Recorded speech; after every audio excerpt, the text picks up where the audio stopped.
Good evening, this is Dr. Thomas Klein. I'm coming to you from Raleigh, North Carolina, as usual.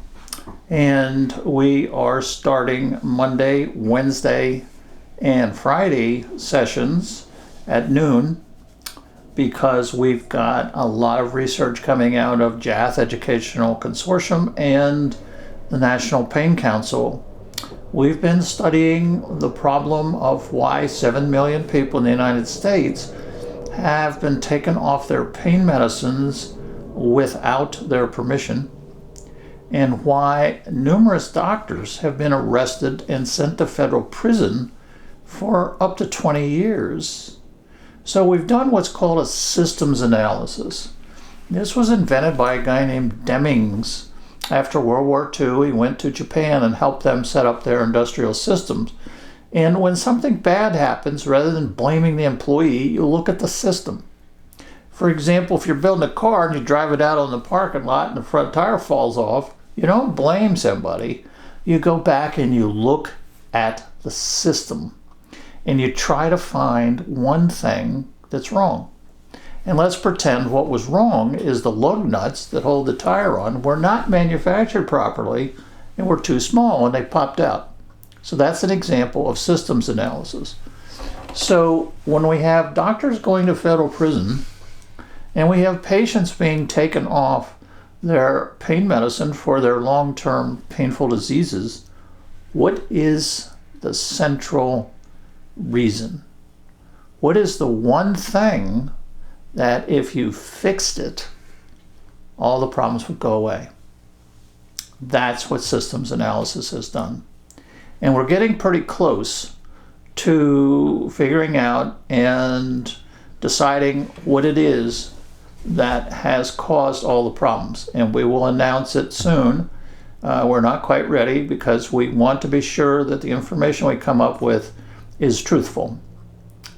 So tonight we're going to just start to give you some examples of things we find in writing, in blogs and papers and this sort of thing, and start to correct some of the misconceptions and wrong information that has gone into the CDC guidelines. The first question is, why did the CDC write guidelines for the treatment of chronic pain when none of the doctors there treat chronic pain? That's like me writing guidelines for how to do brain surgery, which I don't know very much about. So we're going to start looking at some of the myths. Here's an example. This was written in Politico, which is a blog. With fatal overdoses soaring, kind of a number is that, and millions addicted. No, that's not true. 800,000 are addicted. Or dependent. There's the big error. Dependency, physical dependency, is not addiction. If you have a withdrawal reaction from a medicine, that's not addiction. You can have a withdrawal reaction from 10 or 15 different medicines. Antidepressants, anticonvulsants, even Lasix, the diuretic. The broad consensus is, see how this is talking without justifying? The broad consensus is that the number of opioids in circulation should be scaled back significantly. This is Politico, big deal blog. Based on what? At the peak of the prescribing area, doctors wrote 282 million prescriptions. And how many people addicted? The addiction rate hasn't changed. So they just shot their foot off. I mean, if 280 million opioid prescriptions are going to cause more addiction, where are they? So this is the kind of stuff that we're going to be talking about. And we're just going to mention one doctor. In 1986, his name was Russell Portnoy. And he started to treat people with long-term pain. And he got into trouble because people didn't think you should treat long-term pain with pain medicines. Not quite sure why. But he said the goal is to rescue people whose lives are now ruined by pain. That's what he said, 1986. And guess what? That's what we're doing now. We're going to need to rescue 7 million people that have been taken off their critical treatment of opiate stability. So we're going to talk about rare painful diseases and talk about one in particular. We have about 20 to 30 rare painful diseases cataloged at the National Pain Council, soon to be published. If you want to get on the list, you can email us at nationalpaincouncil@gmail.com, all one word, National Pain Council, and put on the list for 077, which is our publication on rare painful diseases. Interestingly, the CDC guidelines apparently did not know anything about these 10 million people that have these persistent inflammatory diseases, because the only diseases they mentioned in the guidelines was low back pain. Now, low back pain is the kind of pain you get when you've been raking too much in the yard or lifting too many boxes or sleeping funny. It's a low back pain. And if it's real bad, you'll get pains shooting down your leg. That's called sciatica, when the nerve gets pinched. Anything else is not low back pain. What low back pain can actually be is total back pain, called adhesive arachnoiditis.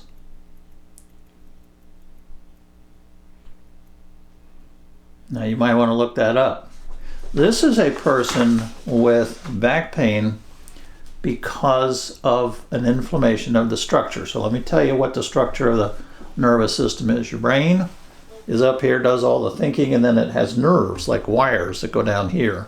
It's like the computer in your car is your brain, and then it sends out little wires to run the car. Then the brain and the spinal cord are fragile. So you build a bone around your skull, and then you build spinal column to protect the spinal canal. Well, you've got this bone around the spinal cord, but how do the nerves get out? The nerves have to get out somewhere and into your arm and leg and everywhere. They're nerves. That's what's doing this right now. It has to be covered, the spinal cord has to be covered with a thin membrane, kind of like a piece of saran wrap, and that protects it, and there's fluid inside to make it so it, doesn't bounce around too much.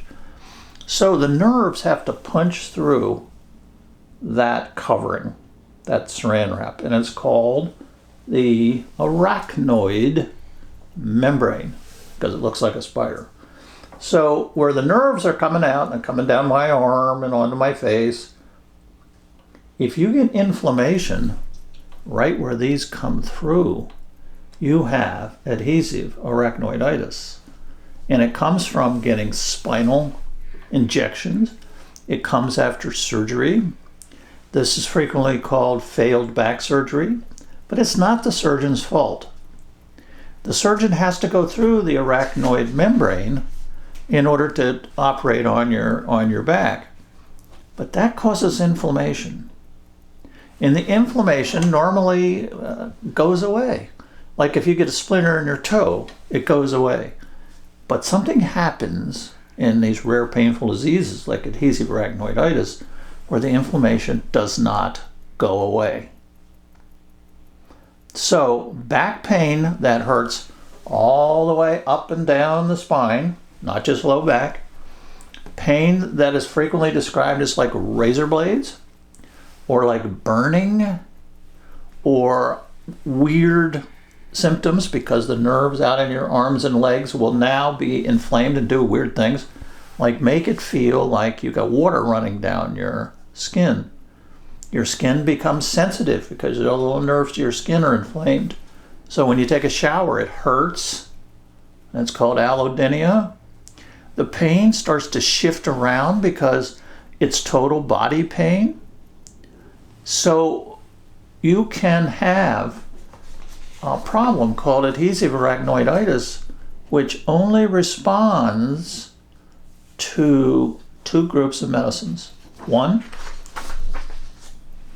opiate pain medicines, which it turns out are also anti-inflammatory. What a wonderful gift. And then inflammatory drugs. Dr. Forrest Tennant, an old pro in the business of pain treatment, has been practicing 55 years. The DEA tried to take him out and discouraged him, so he retired, but he's still doing research. And he is the expert on adhesive arachnoiditis and has written a book about it.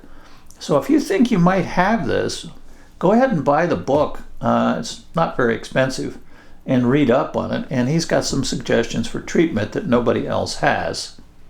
So we are going to be focusing on rare painful diseases and how to treat them with people like Dr.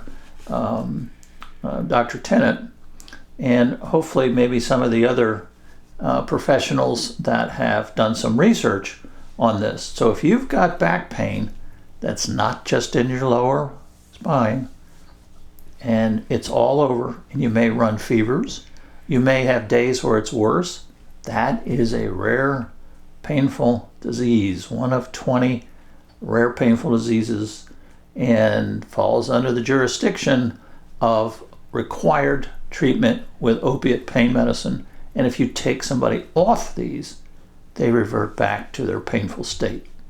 So that's all we're going to have for today. And I thank you. And remember, Monday, Wednesdays, and Fridays at noon, we're going to be issuing reports and sessions. And if you have any questions or suggestions, remember the email, nationalpaincouncil@gmail.com. Good night.